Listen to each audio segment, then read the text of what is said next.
à la prospérité. Bienvenue sur le plateau de Chemin d'avenir. Dans quelques semaines, ce sera la rentrée universitaire. Les anciens étudiants vont renouer avec les facs, les amphis, etc.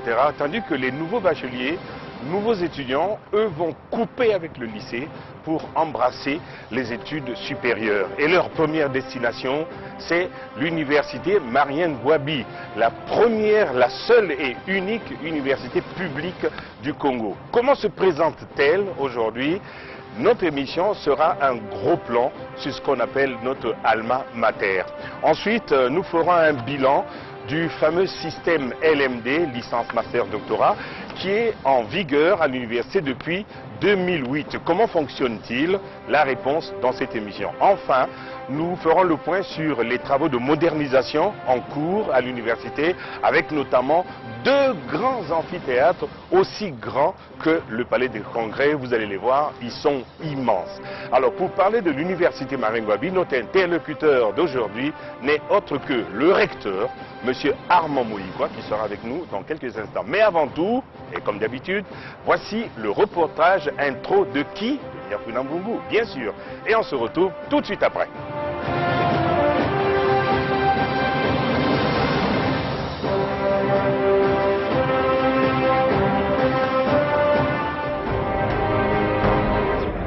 Au rectorat de l'université Marien Ngouabi, c'est une atmosphère de rentrée académique au regard des attroupements constatés ce dernier temps. À 2 mois de cette échéance fixée ici au 2 novembre 2013, personnel enseignant, anciens et nouveaux étudiants, tous ou presque, s'affairent pour prendre le train en marche. Bon, on est là depuis ce matin, on est venu récupérer l'attestation légalisée, donc l'attestation de réussite légalisée, pour permettre aux étudiants de s'inscrire au concours. Unique institution publique de l'enseignement supérieur au Congo, l'université Marien Ngouabi pose problème. Il souffre d'un sous-équipement et d'une dispersion géographique avérée. Les étudiants se déplacent d'un établissement à un autre. Avec ces 11 établissements, dont 5 facultés, 2 écoles et 4 instituts, les étudiants inscrits à l'université Marien Ngouabi étudient dans des conditions peu évidentes à garantir un bon niveau de performance éducative et scolaire. Le recteur de l'université, Armand Moïkwa, reconnaît l'absence d'infrastructures au sein de son institution, une chose dont il ne se satisfait pas. Cependant, il se réjouit des efforts en cours entrepris par le gouvernement de la République, avec notamment le projet réhabilitation-construction de l'université Marien Ngouabi. Aujourd'hui, 3 amphithéâtres de près de 1600 places chacun sont en cours de construction grâce à l'expertise chinoise. Un amphi pour la faculté de droit, un amphi pour la faculté des sciences économiques, un autre amphi pour la faculté des lettres et des sciences humaines en train de sortir de terre à côté du phénotype.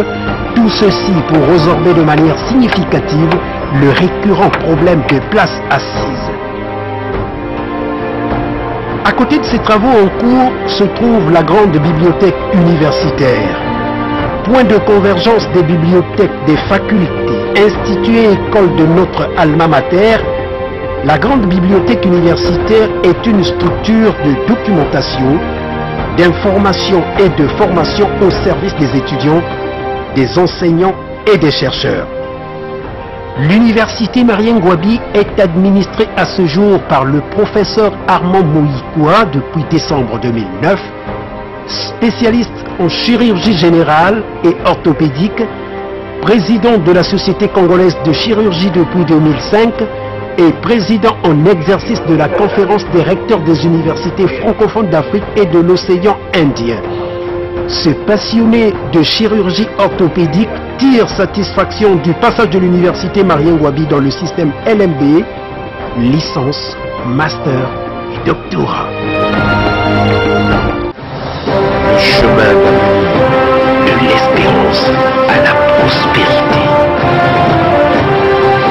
Voilà, Niafuna Mbungu nous a presque tout dit. Voici maintenant, sur ce plateau, le recteur de l'université Marien Ngouabi, M. Armand Moïkwa. Monsieur le recteur, Bonjour et merci d'être avec nous. Oui, vous installez.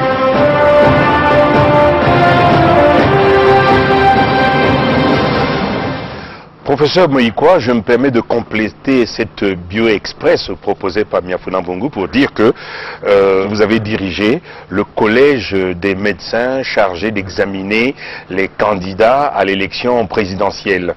J'imagine que ce n'était pas facile pour vous de mesurer la taille, le poids, de mesurer la tension du président de la République, Sassou Nguesso, qui était candidat à sa propre succession, car ce n'était pas un patient ordinaire. Mais tout à fait.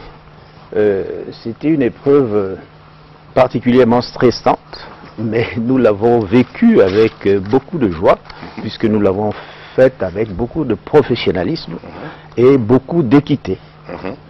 Quels que soient les candidats, ils ont été examinés de la même manière et évalués de la même manière. Et nous avons tiré nos conclusions. Est-ce que ce jour-là, vous lui avez fait faire ce que l'on fait faire à tous les patients, à savoir se déchausser, ôter la chemise, etc. Exactement. Il a obéi à tout ça. Exactement. Et qu'est-ce qu'il vous a dit ce jour-là, comme pour vous mettre en confiance? Est-ce qu'il vous a dit quelque chose? Non, pas grand-chose. Nous nous sommes échangés quelques regards et je crois que ça suffit pour nous mettre en confiance. Je crois qu'on lui a fait subir toutes les épreuves que les autres candidats ont subies. Exactement. Voilà. Je voulais simplement ajouter à mon curriculum vitae que je suis aussi secrétaire perpétuel de l'Académie nationale des sciences et technologies du Congo. Je crois que c'est une nouvelle structure. Ah, c'est tout à fait nouveau ça. Qui est née il y a bientôt 2 ans. Ah bon? Et qui a un rôle également important dans le développement de la science dans notre pays. Nous en reparlerons certainement à une autre occasion. Voilà.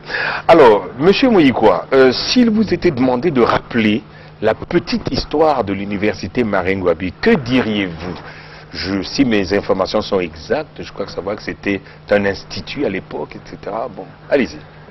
Ben, c'est une longue période qui nous amène à ce que vous nous avez montré tout à l'heure, une université Marien Ngouabi qui a désormais un visage totalement différent par rapport à ce qu'il a été il y a quelques années. Vous voyez les amphithéâtres qui sont en construction, beaucoup d'infrastructures, des salles de cours, et je crois qu'un nouveau visage, et c'est une bonne chose effectivement pour l'avenir.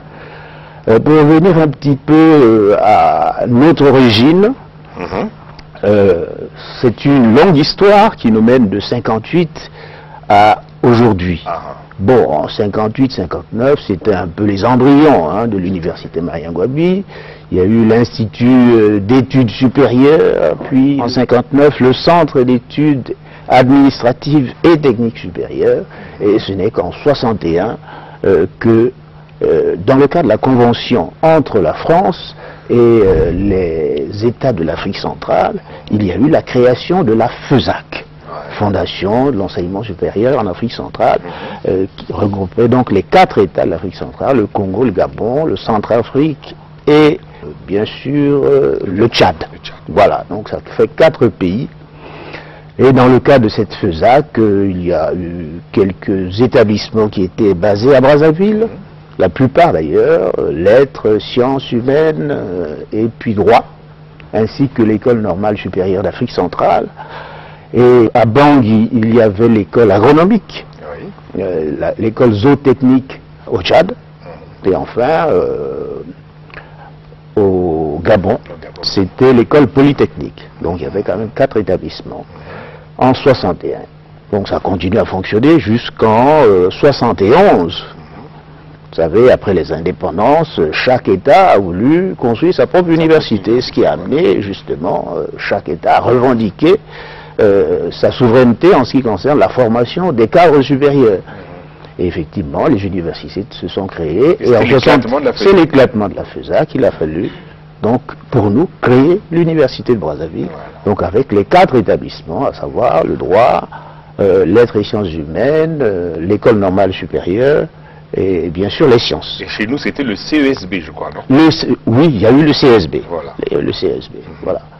Donc, toute cette période nous a amené jusqu'à, de 71, l'université de Brazzaville. Voilà. Et ensuite, cette université a été débaptisée par le président Yombi, en 77. Elle est devenue Université Marien Ngouabi. Pourquoi l'université Marien Ngouabi? Ben, je crois que c'est un petit peu une conséquence de l'intérêt que le président Gwabi avait particulièrement porté à l'enseignement supérieur. Et lui-même, il était étudiant. Il était étudiant. Il était étudiant de notre institut, à la fac de sciences, je crois précisément de physique. Puisque son encadreur, je crois que c'était le professeur Tchomambe. Oui, à l'époque. Et je crois que c'est un peu en reconnaissance de tout cela, de l'intérêt qu'il portait particulièrement à notre institution d'enseignement supérieur, que l'université a été débaptisée par le président Gwabi. Vous n'êtes pas passé par l'université Marien Gwabi, après votre bac? Je suis allé en France, vous êtes allé immédiatement en France. Tout cela s'est passé pendant que j'étais absent. Voilà. Et comment se fait l'orientation des étudiants aujourd'hui? Je pose la question parce qu'à une certaine époque, il y avait une structure qui aidait les étudiants à s'orienter, à choisir leur filière. Comment ça se passe aujourd'hui? Oh, je crois que pour l'instant c'est une organisation un peu individuelle. Bon, il y a certainement au niveau du service du ministère de l'Enseignement supérieur un service qui s'occupe de cela, mais il n'a plus la même importance qu'il avait à l'époque, parce que vous voyez que le nombre de bacheliers a exponentiellement augmenté, et il est difficile que ce service puisse prendre en charge chaque bachelier pour pouvoir lui donner une orientation la meilleure possible. Je crois que la contribution des familles est également sollicitée. Comment se présente l'université Marien Gwabi aujourd'hui? Combien de facs, combien de départements? Bon, c'est une grosse infrastructure, une très grosse infrastructure. Déjà du point de vue géographique, vous avez parlé de la dispersion géographique qui ne s'est pas améliorée. Hein, nous avons des établissements, ce n'est pas la meilleure chose, ce n'est pas la meilleure. L'important c'est quand même l'unité des lieux. Malheureusement, nous ne l'avons pas. Nous avons 11 établissements avec aujourd'hui 2013 25 000 étudiants. Nous allons, oui, nous allons certainement atteindre la trentaine de 1000 étudiants en 2014. Ils étaient 16 000 en 2006, nous sommes aujourd'hui 25 000, c'est énorme. Il y a donc 5 facultés, plus 6 instituts et écoles. Donc ça fait beaucoup de choses. Le corps enseignant se chiffre à combien de personnes? Bien, nous avons le corps des enseignants permanents, voilà, qui ont des obligations permanentes de formation, d'encadrement. Et puis, en dehors de cela, il y a 642 enseignants permanents. Et en dehors de cela, il y a des enseignants vacataires. Des enseignants vacataires qui participent également à l'encadrement. Ils sont actuellement 1100. Nous recevons également des missionnaires qui viennent de l'extérieur pour assurer, je crois, généralement un encadrement spécialisé. Spécialisé dans des domaines un peu pointus comme les masters et les formations doctorales pour pouvoir encadrer les étudiants. Je crois que c'est ça qui nous aide un petit peu à fonctionner. On parle de la création prochaine d'une faculté de pétrole. Je ne sais pas si est-ce que c'est dans les tuyaux un tel projet? Non. Pas exactement à l'université Marien Gwabi. Par contre, nous avons ouvert il y a maintenant 2 ans un master en génie pétrolier à l'École nationale supérieure polytechnique qui forme des ingénieurs en génie pétrolier. Ils sont actuellement en phase de préparation à leur examen final. Donc en 2014, nous aurons la première promotion de master en génie pétrolier. Oui, parce que nous avons reçu ici, il n'y a pas longtemps, nous avons reçu le député Osiala, qui, je crois, doit donner des cours en matière de pétrole. Déjà, c'est ce qu'il nous avait dit. Oui, peut-être dans le cadre de l'École nationale supérieure polytechnique, mais ce que je crois savoir, c'est que pour la future université de Kintele, il est prévu, je pense, une formation dans le domaine du pétrole. Bon, nous savons qu'aujourd'hui, la situation des amphithéâtres est catastrophique, qu'il faut se lever, il paraît, à 4 h du matin pour avoir une place assise, vous confirmez? Bien, n'exagérons rien, M. Kakou, n'exagérons rien. Ça, c'est les témoignages des étudiants. Oui, bon, ça dépend des établissements. Bon. Il y a des établissements où il n'y a pas de problème, notamment les établissements à concours, où généralement on reçoit les étudiants en fonction de la capacité d'accueil. Donc ça, il n'y a pas de problème. Il y a déjà au moins 7 établissements à concours sur 11. Voilà. C'est au niveau des 4 autres qu'il y a des difficultés. Les difficultés, c'est surtout, essentiellement au niveau de la faculté de droit. Vous savez ce qu'elle est devenue, d'où elle vient, la faculté de droit. Elle est venue de très loin et nous avons finalement occupé ce qui était l'école d'application, le CEG, dit d'application, qui n'était pas conçu pour recevoir des étudiants. Néanmoins, nous en avons fait une faculté et nous fonctionnons, dans ces conditions. Il n'y a que à la faculté des droits qu'il y a des difficultés, mais vous savez que il y a un grand amphithéâtre, vous l'avez dit vous-même, qui sera construit, voilà, et que, a priori, je pense que le problème devrait trouver une solution. Alors, quels sont les amphithéâtres en cours de construction aujourd'hui? On les a vus dans le reportage de Bienfouina Bogo. Voilà, il y a exactement 3 amphithéâtres en cours de construite. Celui de la faculté de droit, qui est en voie d'achèvement, mais qui doit être équipé également, grâce à la coopération sino-congolaise, que nous remercions une fois de plus. Donc là, un amphithéâtre pour la faculté de droit, 1600 places. 1600 places. Voilà. Donc aussi grand que la grande salle du palais des congrès. Exactement, exactement. Un très grand amphithéâtre. Un autre pour la faculté de sciences économiques, également, de la même capacité. De nombreux étudiants. Voilà, il y a aussi beaucoup d'étudiants. Et puis un dernier, c'est à côté du phénotype, c'est pour la faculté de lettres et sciences humaines, la capacité est un peu moindre, je crois, ça fait à peu près un millier de places. Ça va contribuer, je crois, à désengorger, à améliorer la capacité d'accueil. Bien sûr, il n'y a pas que les amphithéâtres, il faut des salles de classe.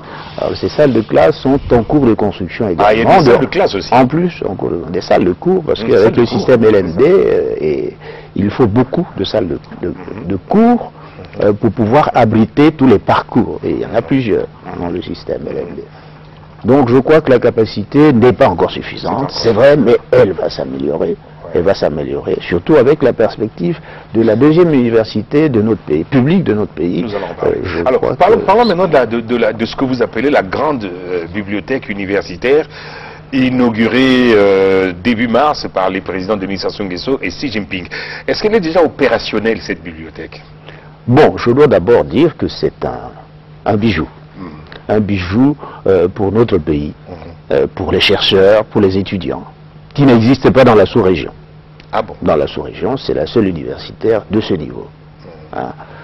C'est une grande bibliothèque, elle est grande aussi, non pas seulement par sa taille, mais aussi par sa capacité d'accueil. À peu près 700 places assises pour les lecteurs et 150 places pour ceux qui utilisent l'informatique. Donc il y a quand même une capacité importante, avec un nombre de volumes à peu près à 15 000. Ça a été, comme vous avez dit, construit, inauguré par les 2 présidents. C'est un événement qui a été fortement médiatisé. Vous savez qu'en Chine, c'est passé en direct à la télévision chinoise, et donc nos amis chinois connaissent l'université Marien Ngouabi. Et pourquoi on l'appelle grande bibliothèque? Parce qu'on n'a pas l'intention de faire plus grand un jour? Ah, mais pour l'instant, c'est la plus grande. C'est la plus grande par rapport aux petites bibliothèques des établissements qui ne sont pas très opérationnelles, pas très fonctionnelles. Je crois que celle qui répond aux normes véritables d'une bibliothèque. Bon, alors, vous m'avez posé la question de savoir si elle est opérationnelle. Elle est opérationnelle. Est-ce qu'elle est opérationnelle? Elle fonctionne. Elle est opérationnelle. Les étudiants peuvent actuellement accéder à cette bibliothèque pour se documenter, pour accéder à l'informatique, parce que vous savez aussi qu'il y a des bibliothèques virtuelles. Et grâce à cela, on peut également lire. Il y a des thèses, des mémoires qui sont disponibles. Je crois qu'elle est opérationnelle. Elle va prendre de l'envol. Et il y a un restaurant ouvert au public? Oui, c'est un restaurant privé qui est disponible, c'est une cafétéria où on peut prendre son petit café, son jus, son sandwich. Alors, parlez-nous de l'institut qui est là-bas dedans, dans la bibliothèque, Institut Confucius. Ah oui, c'est un institut qui est chargé d'enseigner la langue chinoise et de diffuser un petit peu la culture chinoise. Je crois que c'est sur la demande de nos amis chinois qui ont été les constructeurs de cette bibliothèque que, bon, nous leur avons cédé un peu d'espace pour pouvoir créer l'Institut Confucius. Donc il est là, il y a des étudiants qui y viennent régulièrement, c'est en 2000. Les premiers établissements sont entrés dans le LMD en 2007. Bon, alors ce système LMD, en quoi il est différent de ce qu'il y avait avant? Bon, il est différent déjà dans l'architecture, vous voyez. Il y a 3 niveaux, licence, master et doctorat. Voilà. Avant, il y avait plusieurs niveaux. Il y avait le DUG. Vous y êtes passé, peut-être pas là. Absolument. Le DUG, la licence, ensuite la maîtrise, le DEA et le doctorat, vous voyez. Bon, il faut uniformiser tout cela. Actuellement, qu'il n'y a que 3 cycles, licence, master et doctorat. Il y a déjà, du point de vue de cette architecture, il y a une différence. Deuxièmement, la différence est aussi du point de vue au niveau des étudiants. Ça leur offre quand même beaucoup d'avantages. Hein, parce qu'ils ont, actuellement, on a dans le système LMD un système de crédit. Ces crédits. Oui, expliquez un peu. Les crédits, ben, c'est l'ensemble du travail effectué par l'étudiant. Oui. Soit en présentiel, c'est-à-dire quand il vient suivre les cours, en travaux pratiques, en travaux dirigés, mais aussi en travail personnel. Parce qu'il y a du travail personnel pour l'étudiant. Donc pour lui, il a des crédits qui sont capitalisables. Oui. C'est-à-dire qu'il les garde, qu'il peut les utiliser à un moment donné, soit pour sa mobilité, changer d'établissement ou changer de pays. Il les garde, il peut aller les utiliser dans un autre pays, puisque c'est conservé. Mais il peut également décider d'aller travailler. J'ai obtenu mes crédits, très bien. J'ai ma licence, je vais travailler pendant 1 an, 2 ans, et je reviens. Je reviens. Donc il y a cette mobilité-là qui est également importante pour l'étudiant. Également pour l'enseignant, il y a beaucoup plus de contraintes. Beaucoup plus de contraintes pour l'enseignant. Ça l'oblige, bon, à essayer d'enseigner autrement, essayer d'évaluer autrement. C'est pas toujours facile. C'est pour cela qu'il y a toute une adaptation. On a fait une phase de sensibilisation à la fois des étudiants, des enseignants, pour leur permettre de comprendre, parce que c'est un système nouveau. Il y a toujours une réticence à recevoir de nouvelles informations. C'est ça, oui. Voilà. Alors il y a eu cette phase de sensibilisation, il y a eu la mise en application, et maintenant nous nous orientons de plus en plus vers l'appropriation de ce système. Parce que actuellement tous les établissements en 2012 sont entrés dans le système LMD. Bon, voilà. Alors, monsieur le recteur, mettons de côté la langue de bois, pour être très honnête et franc, est-ce que ça marche? Parce qu'il nous revient que ça ne fonctionne pas très fort. Je ne me plains pas, outre mesure, en ce qui concerne les établissements. Il y a toujours un problème chez nous entre les établissements à concours et les facultés. Voilà. Mais c'est simplement un problème d'effectif. C'est surtout un problème d'effectif. Parce qu'au niveau des établissements à concours, la mise en œuvre a été relativement simple. Et nous ne rencontrons pas de problème. Donnez un exemple d'établissement à concours. Ben, je parle par exemple de l'École nationale supérieure polytechnique, la faculté de médecine, l'école normale supérieure. C'est à concours. Les effectifs, et là-bas, le LMD fonctionne bien. Les effectifs sont limités. Le LMD a été mis en œuvre. Il fonctionne. L'ISG, c'est le premier établissement qui est entré dans le LMD. Ça fonctionne de façon normale. Par contre, dans les facultés, où les effectifs sont importants, il y a une massification importante, la gestion est plus difficile. Difficile pour faire les cours. Il faut disposer des espaces disponibles pour faire les cours. Il faut avoir les ressources humaines suffisantes. Et une fois les cours effectués, il faut faire les évaluations, corriger les copies. Ce n'est pas 60 ou 50 copies, c'est des centaines de copies. Et il faut pouvoir les corriger dans les délais. Et ce n'est pas simple. Les corriger, les restituer, faire le traitement des notes. Et puis, enfin, proclamer les résultats. Ça prend beaucoup plus de temps dans les facultés que dans les écoles et instituts, notamment à concours. Donc c'est difficile. La deuxième difficulté, c'est dans l'encadrement au niveau des masters. Au niveau des masters, il y a des difficultés parce qu'effectivement, il y a beaucoup d'étudiants en master et on n'arrive pas à assurer suffisamment l'encadrement de ces étudiants, notamment pour les mémoires, parce que le mémoire, notamment en Master 2, la formation se termine par un mémoire. Alors tout ceci pourrait être maîtrisé à partir de quelle année à peu près? Ben, je peux dire que nous sommes en train de faire des efforts. D'abord pour certaines facultés, vous savez qu'elles ont encore gardé quand même l'ancien système. Oui, notamment la faculté de lettres et sciences humaines. Ils sont encore dans l'ancien système? Non, ils ont gardé quelques quelques étudiants de l'ancien système, l'ENSAF aussi. Ils ont gardé, si bien que nous sommes en train d'évacuer progressivement l'ancien système.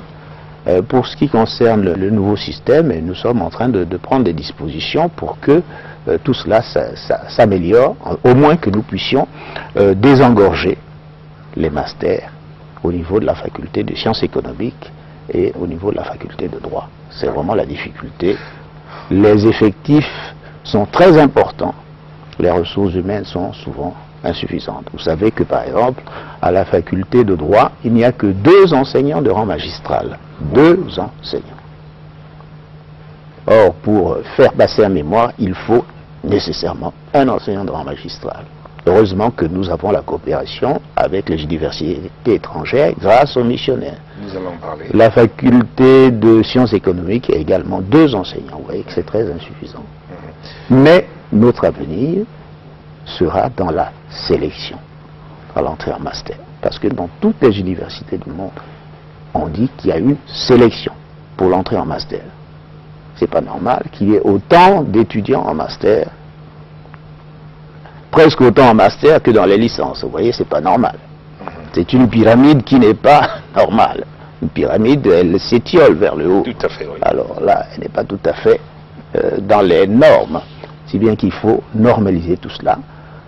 En accord avec les étudiants, nous avons décidé, après discussion, que la sélection se fera à compter de l'année académique 2014-2015. Nous avions voulu le faire un peu plus tôt pour essayer de prévenir un petit peu cet engorgement qui était à prévoir, mais il y a eu une réaction des étudiants, des mouvements, etc. Bon, pour essayer un petit peu d'apaiser le climat, nous avons laissé faire les choses et en tout cas à compter de 2014-2015, la sélection pour l'entrée en master sera obligatoire. Congo-Brazzaville, terre d'avenir. S'il me fallait compter ton histoire, je vanterais simplement tes valeurs. À 133 ans, Brazzaville, ta capitale, se modernise de jour en jour. Plusieurs situations t'ont fait courber et pourtant, ta marche vers l'émergence ne s'est pas arrêtée. Nul ne réussira à te faire ramper. Ton peuple, race solidaire, patrie hospitalière, tes charmes forcent l'admiration des voisins. Elle a 23 ans, l'imposante tourne à Bemba. Terre en couleur à énergie régénératrice. Le progrès et la grandeur font toute la différence. La basilique Sainte-Anne, 70 ans, rivalise en beauté, le tout jeune aéroport Maya Maya rénové. De tes cendres toujours tu renais, de tes blessures toujours tu guéris, grand héritier de la témérité Bontou.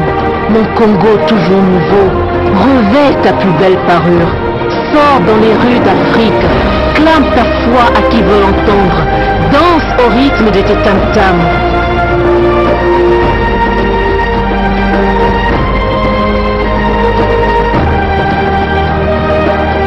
Congo-Brazzaville, terre d'avenir, ton parcours inspire l'espoir.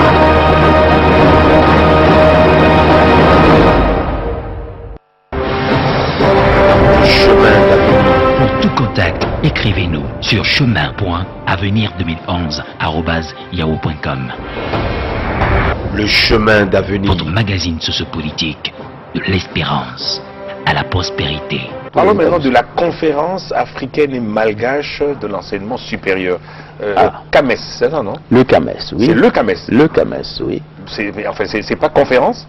Le C, là, c'est pas conférence? Conseil. Ah, c'est le Conseil africain et malgache de l'enseignement supérieur, donc le CAMES. Alors, quelles sont ses relations avec l'université Marien Ngouabi?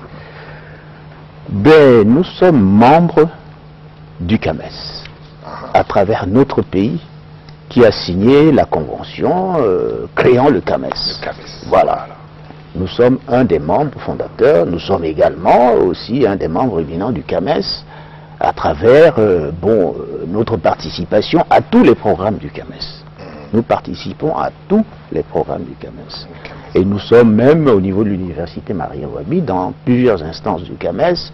Moi-même, je suis président de la conférence des recteurs du CAMES. En exercice. Voilà, exactement. Il y a d'autres collègues qui sont présidents des comités techniques spécialisés, c'est-à-dire ceux qui évaluent la formation et la recherche des enseignants-chercheurs au niveau du CAMES. Et donc, nous avons des relations très étroites avec le CAMES. Comme d'habitude, vous savez qu'au niveau du CAMES, il y a chaque année, des programmes qui sont exécutés dans différents pays. Dans différents pays. Les programmes, ce sont les programmes d'agrégation, le comité consultatif interafricain, le programme de reconnaissance d'équivalence des diplômes, le programme pharmacopée et médecine africaine, et enfin le programme de l'ordre international, les palmes académiques. Pour ce qui nous concerne, nous avons déjà abrité le comité consultatif interafricain et nous allons abriter donc en 2013 le concours d'agrégation en sciences juridiques, économiques, politiques et de gestion qui aura lieu donc à Brazzaville. Nous allons en parler tout à l'heure. Voilà. Vous avez signé le 12 septembre dernier au Brésil un accord entre l'université Marien Ngouabi et l'université de Bahia dans l'état du Salvador. Quel est le contenu de cet accord et que va-t-il se passer désormais entre les deux universités? Oui, c'est un accord cadre. C'est un accord cadre, comme on en signe avec les autres universités, qui fixe un peu les principes de la coopération entre les deux institutions, c'est-à-dire simplement échange d'enseignants entre les deux institutions d'enseignement supérieur. Nous pourrions éventuellement aller faire des cours dans cette université et inversement. Nous pourrions envoyer des étudiants dans cette institution et inversement.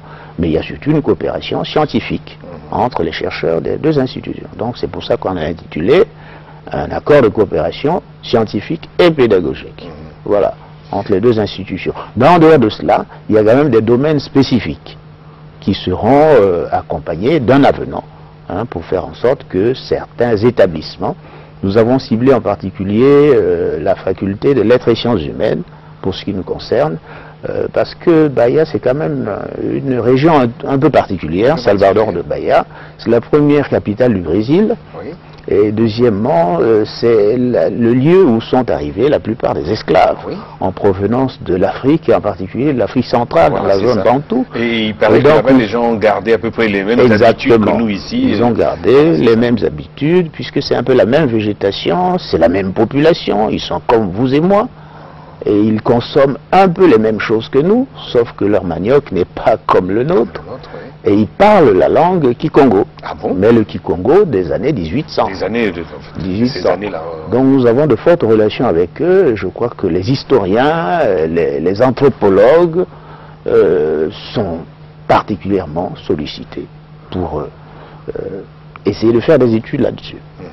Je crois que quelles sont les autres universités qui sont en partenariat avec l'université Marien Ngouabi? Citez-en quelques-unes les plus importantes. Oui, il y en a beaucoup. Bon, les universités françaises, naturellement, nous sommes liés par la langue. Je crois que ça facilite aussi. Les universités africaines, francophones. Mais nous essayons de diversifier notre coopération vers les universités non francophones. Donc nous avons signé un accord avec l'université de Namibie, en Afrique australe. C'est une université avec laquelle les deux pays sont liés par une histoire commune, la Namibie. Donc nous avons signé un accord avec cette université pour essayer de travailler dans plusieurs domaines, dans le domaine de la langue. Dernièrement, il y a eu des accords dans le domaine de la mer, etc. Bon, je crois qu'il y a beaucoup de choses à faire ensemble. Quels sont vos rapports avec les universités privées du Congo? Je veux parler de l'université internationale du ministre Colini Makosso, je veux parler de l'université Henri Lopez de Jean-Didier Longo, je veux parler de l'ESGAE de M. Makani. Est-ce que pour vous ce sont des universités adversaires, concurrentes? À notre avis, non. Bon, il y a université, hein, je crois que c'est tout le problème. Il ne suffit pas de se déclarer université pour être une université. Il faut répondre à certains critères. Et les critères sont des critères importants d'infrastructure. Nous déplorons nous-mêmes l'insuffisance, a fortiori les universités privées, je ne suis pas sûr qu'elles répondent à ces critères, critères d'infrastructure, des critères d'équipement et des critères d'encadrement pédagogique. Ça, c'est important. Bon, dans ce cas, je ne sais pas si vous auriez beaucoup de diversité ici au Congo. Hein, peut-être des écoles, des instituts, c'est possible. Mais une université, c'est une dimension supérieure. Mais néanmoins, avec les établissements d'enseignement supérieur privés, nous sommes ouverts. Hein, nous avons eu quelques rencontres patronnées par le ministre. Nous avons pris l'engagement de travailler un petit peu ensemble parce que nous gérons ensemble le domaine de l'enseignement supérieur. Mais le problème, c'est que bon, il faut que cette gestion se fasse dans les conditions tout à fait académiques. Bon, il y aura ici un concours. Oui. Il y aura ici un concours d'agrégation en novembre à Brazzaville. Essayez de nous en parler un peu. C'est une agrégation en quoi d'abord? C'est une agrégation en sciences juridiques, politiques, économiques et de gestion. Voilà. Qui a déjà eu lieu ici en 91. En 91. À l'époque, c'est le professeur Diatta qui était le seul candidat congolais et qui avait réussi son concours d'agrégation. Donc nous l'organisons à nouveau cette année-ci à Brazzaville. Nous avons 8 candidats. 8 candidats, 1 en gestion, 3 en droit et 4 en sciences économiques. Il n'y a rien en sciences politiques, nous n'en avons pas. Donc nous avons 8 candidats, nous espérons qu'ils vont réussir pour améliorer la capacité d'encadrement de notre institution. Notamment, je vous l'ai dit, pour les sciences économiques et le droit. Encadrement, bien sûr, au niveau magistral, parce que c'est là où se posent quelques difficultés. Bon, nous allons l'organiser, bien sûr, sur le plan logistique, nous avons pris les dispositions. Hein. Nous avons pris les dispositions d'hébergement, d'accueil, de transport, de restauration. Et les candidats, ils viendront de tous les pays, du CAMES, de l'espace CAMES. Voilà, le CAMES, c'est justement le seul organe actuel d'intégration africaine qui permet d'évaluer tout cela. Et je peux vous dire que ces diplômes délivrés par le CAMES sont de très grande valeur puisqu'ils sont reconnus internationalement. Quelles sont les perspectives de l'université Mariam Gouabi? Que vise-t-elle? Qu'est-ce qu'elle veut devenir un jour, cette université? Elle doit continuer à rester une université avec ses fonctions essentielles, ses 3 missions essentielles qu'elle continue à remplir au mieux. Je crois que ce qui est important, c'est toujours améliorer les missions essentielles que nous devons accomplir, c'est-à-dire améliorer les conditions de formation. C'est très important, nous avons des infrastructures, c'est bien, mais il nous faut aussi des équipements et des ressources humaines de qualité, toujours continuer à former des enseignants-chercheurs. Nous avons actuellement un centre de pédagogie universitaire. Vous savez, il ne suffit pas de rentrer à l'université, il faut être formé à l'enseignement. Effectivement, nous prenons en charge ces étudiants dans le cadre du centre de pédagogie universitaire. Il y a eu une formation l'année dernière. Tous les enseignants qui ont été recrutés en 2012 ont été formés. Ils ont participé à un séminaire de formation qui les aide, qui leur donne des outils pour pouvoir mieux transmettre. C'est toujours ça la difficulté. Alors bientôt l'université Mariam Gouabi ne sera plus seule, car il y aura l'université Denis Sassou Nguesso. Où en est le niveau d'exécution de ce grand projet? Je n'avais pas fini en ce qui concerne l'émission de l'université Mariam Gouabi. Il fallait nécessairement parler de la recherche. La recherche, c'est un domaine très important également. La recherche, malheureusement, vous savez que, c'est encore un peu individuel, en ce sens que, beaucoup d'enseignants de l'université Mariam Gouabi sont promus. Ils sont promus par le CAMES, avec des résultats intéressants. Mais, malheureusement, cette recherche reste encore individuelle et on ne voit pas beaucoup de résultats au niveau du pays. Donc je crois que cette recherche devrait être mieux encadrée, notamment qu'elle se fasse en réseau, qu'elle soit un peu plus financée. Ça, c'est un peu notre difficulté. La troisième mission, ben, c'est le service au développement. Hein, ça, la participation de notre université au développement de notre pays, c'est également une mission importante. Nous essayons de nous activer là-dessus pour faire en sorte qu'il y ait une adéquation, formation, emploi, qu'il y ait beaucoup de choses qui s'améliorent. Donc ça, ce sont les perspectives. Vous avez parlé de la deuxième université. Voilà, c'est ça.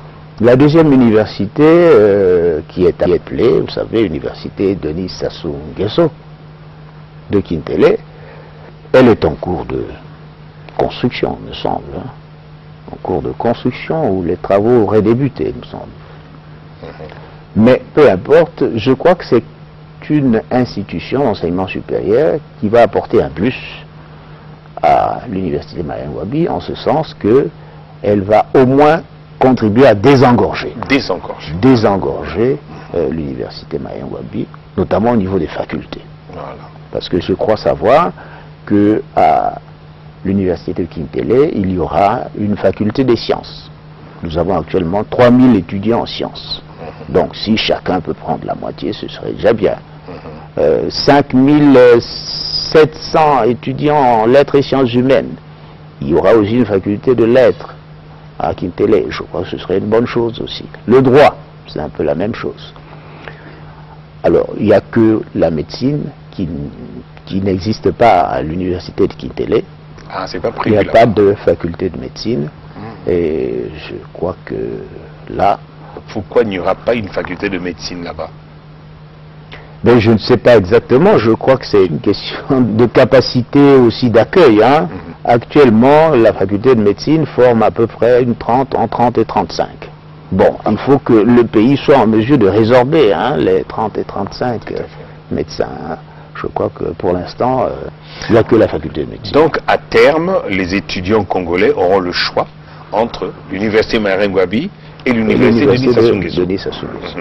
Voilà. Bon, il y avait, je crois, un projet de déconcentration de l'université Marien Ngouabi, à savoir la fac de sciences éco dans telle ville, la fac de droit dans telle autre ville. C'est abandonné ce projet? Oui, bon, vous savez qu'il y a eu une tentative de délocalisation hein, c'est ça. En 96 avec la délocalisation de la faculté des sciences. Voilà. Ouais. On avait installé à Dolisie. À Dolisie, vous savez que ça a donné le résultat que vous connaissez. Hein. Donc les mauvais résultats. Je crois que c'est pas bon. Les conditions n'étaient pas réunies pour que cet établissement soit délocalisé à Dolisie et il a dû revenir à Brazzaville. Je crois que la solution, c'est pas celle-là, de délocaliser les facultés ou instituts de l'université Marien Ngouabi, mais plutôt de créer d'autres pôles universitaires. Je crois que c'est un petit peu ça le souci du gouvernement.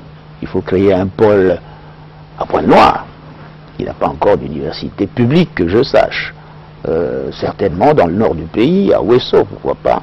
Une autre les métiers de la forêt, oui, des métiers de la forêt, pourquoi pas. Pointe-Noire et métiers de la mer, pourquoi pas.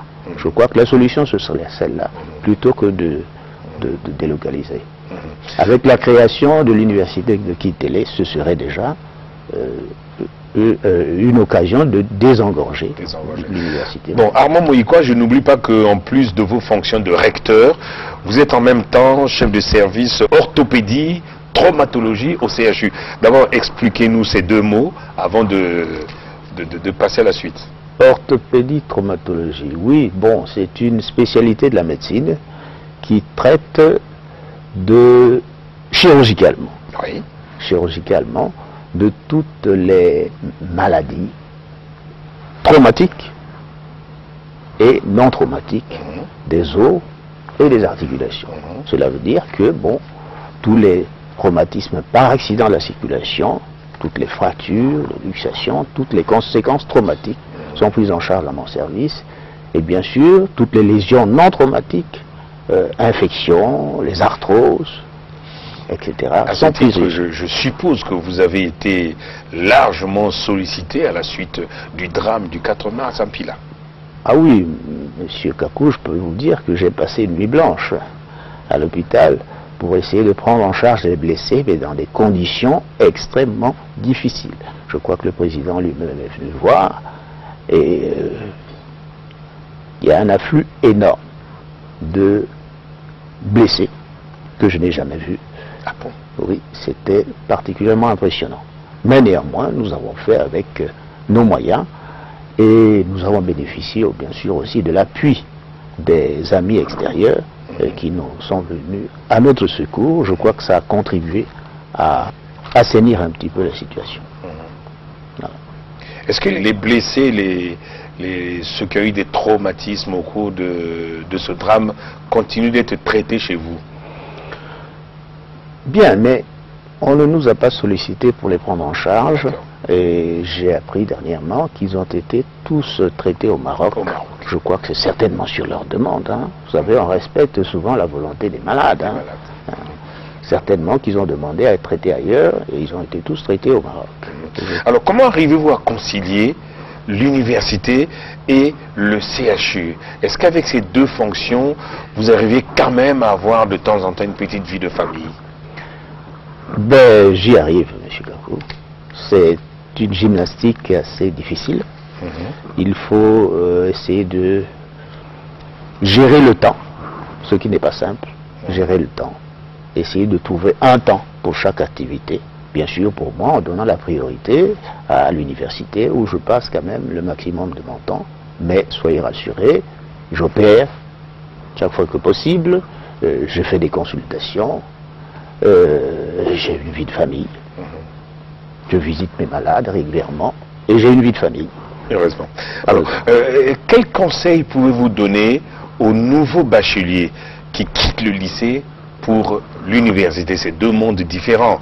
Je dis ça parce que vous avez parfois ou même souvent des élèves qui sont brillants au lycée et qui échouent complètement à l'université. Oui, c'est un passage toujours difficile. Une transition difficile entre le secondaire et le supérieur. Nous l'avons vécu personnellement plus durement que nous étions à l'extérieur. Personnellement, moi après le baccalauréat, je suis allé faire mes études supérieures à l'extérieur. C'est une difficulté supplémentaire. Ah oui, l'expatriation, voilà. À l'étranger. Ceux qui sont sur place, ils ont l'avantage d'être sur place, mais ce n'est pas aussi simple parce que les méthodes d'enseignement ne sont plus tout à fait les mêmes. Il faut aller vite et très vite. Et souvent apprendre beaucoup par soi-même, ce n'est pas simple. Il faut s'adapter à cette situation, mais assez rapidement, parce que l'année passe très vite. Si bien qu'il y a souvent beaucoup de redoublements en première année. Il y a beaucoup de difficultés. Mais c'est une question aussi de préparation. Si l'étudiant a été bien préparé, bien orienté et bien pris en charge, je pense qu'il peut passer une première année tout à fait brillante. Mais nous avons vu aussi des étudiants qui étaient brillants au lycée, mais qui échouent à l'entrée à l'université, qui sont même parfois majeurs au concours, etc., mais qui échouent à l'université. Oui, malheureusement, c'est ça la difficulté, l'adaptation. L'adaptation. Pas toujours simple. Voilà. Est-ce que l'université est à jour dans le paiement des bourses des étudiants? Ah là là, c'est une question qui me concerne pas directement, elle concerne le ministère de l'Enseignement supérieur à travers la Direction générale des affaires sociales et les œuvres universitaires, la DGASSO. Mais néanmoins, nous avons des relations avec la bourse à travers les résultats. Voilà. Parce que nous avons le devoir de produire des résultats pour que les anciens étudiants puissent bénéficier d'un renouvellement de leur bourse, notamment. Un renouvellement ou attribution aussi de leur bourse. C'est simplement à ce niveau que nous avons des relations. Mais vous savez aussi que la bourse a malheureusement souvent des conséquences délétères sur le fonctionnement de l'université, parce qu'il suffit, par exemple, que la bourse ne soit pas payée, mais qu'il y ait des perturbations au niveau des cours, au niveau des travaux de l'université. Malheureusement, c'est ce qui arrive. Mais c'est souvent par incompréhension. Manque de communication entre les étudiants et la direction générale des affaires sociales et des œuvres universitaires. Je crois qu'il y a souvent des difficultés. Alors, professeur, nous arrivons au terme de notre émission. Y a-t-il un aspect de notre entretien sur lequel vous souhaiteriez revenir pour conclure? Ben, je pense qu'on a fait le tour. L'université Marien Ngouabi est quand même venue de très très loin. Elle a été créée avant d'être construite. c'était déjà un problème majeur. Et il a fallu s'adapter à cette nouvelle situation et progressivement construire quelques infrastructures. Je crois que les choses sont en train de s'améliorer, valablement. Il restera à améliorer un peu les équipements. Je crois que les ressources humaines sont là pour assurer l'encadrement. Avec un peu plus de financement, nous aurions certainement un peu plus de financement. Vous savez que c'est le nerf de la guerre. Un peu plus de financement, nous aurions les moyens nécessaires pour pouvoir aller de l'avant. Les deux amphithéâtres en cours de construction que nous avons vus enrobés de bleu, ils seront opérationnels à partir de quand? Est-ce que c'est pour cette année? Certainement, parce que là, ils sont presque achevés. Oui. Il ne reste que l'équipement. Au moins, ils seront inaugurés. Ils seront inaugurés probablement en courant 2014. Voilà. 2014. Tout à fait. Mais, en dehors des amphithéâtres, je vous ai dit qu'il faut nécessairement des salles de cours, parce que cela ne suffit pas. Eh bien, ce sera le mot de la fin. Nous venons de terminer notre émission. Professeur Armand Moïkoa, merci d'avoir été avec nous. Merci à vous tous qui nous avez suivis. Et à la prochaine occasion, je vous rappelle que notre émission est diffusée le mardi à 21 h et vous avez droit à une rediffusion le vendredi à 10 h. Merci, au revoir.